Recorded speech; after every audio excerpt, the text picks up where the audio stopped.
At 11:10 a.m. on Tuesday, April 20th, 1999, Eric Harris and Dylan Klebold arrived at Columbine High School in separate cars. Harris parked in the junior student parking lot and Klebold in the senior student parking lot in spaces not assigned to them. From these spots, both of them had excellent views of the cafeteria side entrance, and each one was covering a main exit of the school. Shortly before arriving at Columbine, Harris and Klebold had set up a small firebomb in a field half a mile away from the school. The bomb was set to explode at 11:14 a.m. and is thought to have been placed there as a diversion for emergency personnel. The bomb did partially detonate and cause a small fire that was extinguished by the fire department. The pair met near Harris's car and armed two 20-pound propane bombs. They then entered the cafeteria a few minutes before the first lunch shift and placed the duffel bags carrying the bombs inside. The bombs were set to explode at approximately 11:17 a.m. and had enough explosive power to destroy the entire cafeteria as well as the library located above.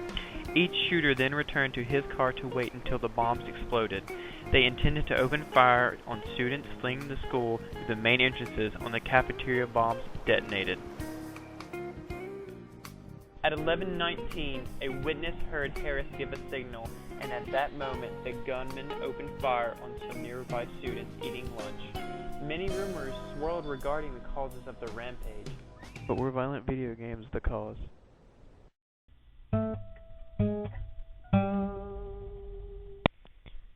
Here are some examples of violence in video games.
It'll give me time to think.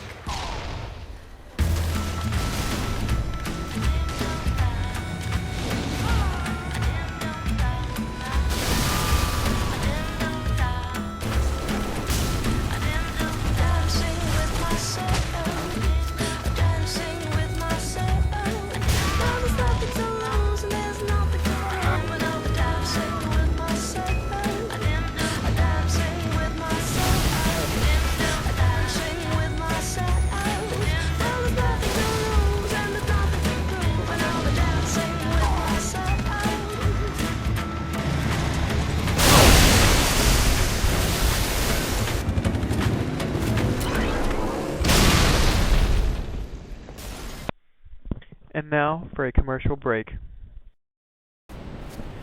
Your mom's so free that her right to keep and bear arms shall not be infringed upon. You did not burn! Okay. Your mom's so free that no soldier shall, in time of peace or war, be quartered in her house without her consent, but in a manner to be prescribed by law.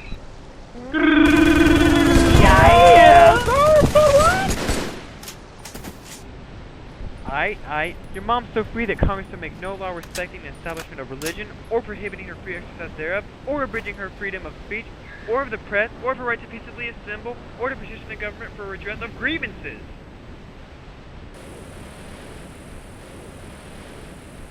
Oh my God! What crazy guy! Oh my God! Put that gun down!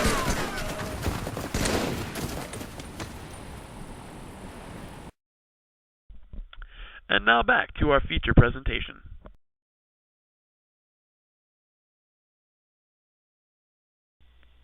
In many cases involving violence, including the massacre at Virginia Tech, video games are deemed responsible. Some even openly blamed the video game industry for the Virginia Tech incident only hours after the act.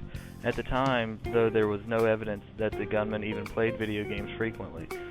Themes of video games can oftentimes include depictions of graphic violence, sex, consumption of illegal drugs, alcohol, tobacco, and profanity in some games. Because of these themes, many games are easy targets for the parents groups, politicians, organized religious groups, and other special interest groups that oppose the industry. The video game controversy are opponents and advocates of censorship. This refers to the use of state or group power to control the playing, distribution, purchase, or sale of computer or video games based on an evaluation of the game's content. Some argue that such graphic themes are inappropriate and have no place in our society, and that is understandable. However, there are more people who feel that it is their own business what kinds of games they play and no one else's. They may say that they agree with more restrictions limiting the sale of these games to minors, but they also feel that it is their right to play such games and that censorship is an infringement on their rights. As we mentioned before, there are strong advocates of censorship. This was apparent during a series of congressional hearings on video game violence and the corruption of society, headed by Joe Lieberman and Herb Kohl in late 1992 to 1993. The result of the hearings was that the entertainment software industry was given 1 year to form a workable rating system, or the federal government would intervene and create its own system. Understanding that the government system wouldn't be as lenient, I am sure, the Interactive Digital Software Association, now the Entertainment Software Association, established a system in 1994. It was called the Entertainment Software Rating Board, or the ESRB, and is still used to this day with ratings ranging from early childhood to adults only. The ESRB is a self-regulatory organization that applies and enforces ratings, advertising guidelines, and online privacy principles for computer and video games and other entertainment software in North America. And now for a commercial break.